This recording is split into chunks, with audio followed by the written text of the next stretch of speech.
Les Louvres en noir et blanc. Pardon. Les Louvres en blanc et noir.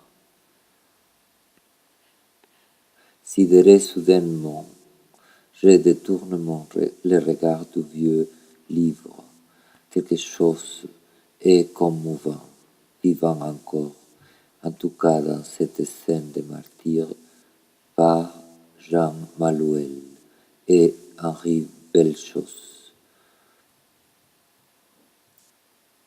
Le XIVe siècle, avant d'arriver au sujet de ma fascination, un tableau obscur de propagande royale. Le XIVe siècle, où l'Église laissait voler la fantaisie des artistes, complices de leur souterraine idolâtrie. La page de droite montre les fragments gauche du tableau, la dernière communion de Saint-Denis, prise de la main du Christ en sortant un peu la tête par la fenêtre de la prison. Les pages de gauche montrent la bande horizontale du tableau complet,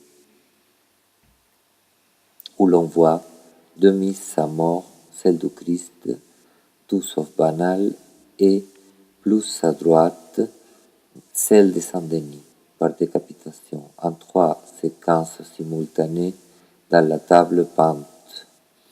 La tripartition du temps de la scène fait figure de spectacle, comme l'était la mise à mort à l'époque. C'est cette cruauté du peintre qui m'a fait sursauter. L'artiste ne nous épargne aucun détail de ce qu'il a voulu faire. La mitre est tombée à la fin, et la tête qui roule jusqu'au pied de la croix du Christ semble s'humilier dans l'humanité adamique, puisque c'est d'habitude le lieu de ces vieux crânes par terre qui est censé avoir appartenu au premier homme. Le livre date de 1929, des années où la vie urbaine, au bord de la période fasciste, portait des contradictions qui restent pour pas mal de personnes encore déchirantes. Le livre noir de la psychanalyse aurait pu être publié à l'époque, si ce n'est pas alors qu'il a été exhumé. En tout cas, un livre sur les Louvres ne pouvait qu'être la tâche des gens plus dignes, et c'est en cela un petit trésor. Je passe quelques pages, et à nouveau je suis foudroyé par l'essence tragique du Moyen Âge. Le tableau s'intitule Invention de la Sainte Croix, et quelle que soit l'allégorie ou légende, ce qui a saisi mon regard, c'est la juxtaposition au centre du tableau d'une belle femme nue sortant d'un cercueil avec une croix grandeur nature soutenue par trois soldats, croix dont ces sangs viennent presque effleurer les mains. Ces soldats, habillés très bigarrés comme des chanteurs de rock et aux allures de voyous, mettent une note pathétique au miracle les profanant. La femme, dont on voit nettement la nudité, vient de ressusciter et nous regarde droit dans les yeux. Mais c'est qu'elle est barrée au niveau du pubis par cette croix penchée. Quelle efficacité dans l'association d'images choc.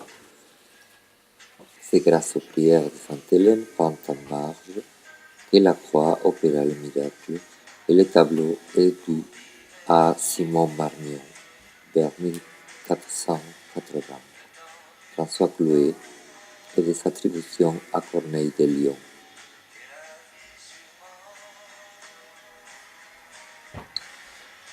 J'en venais à Simon Vouet et à son portrait de Louis XIII. Bien sûr, je ne montre pas les images ici, puisque je connais la chance exceptionnelle d'avoir lu chez Huysmans des descriptions des tableaux de Grunewald sans pouvoir les regarder dans des reproductions. Si cela exerça chez moi une stimulation de la mémoire et de l'imagination, aujourd'hui, ma description d'un tableau, pour la plupart jamais vu, ne peut que vous inciter aux plus capricieuses des visualisations.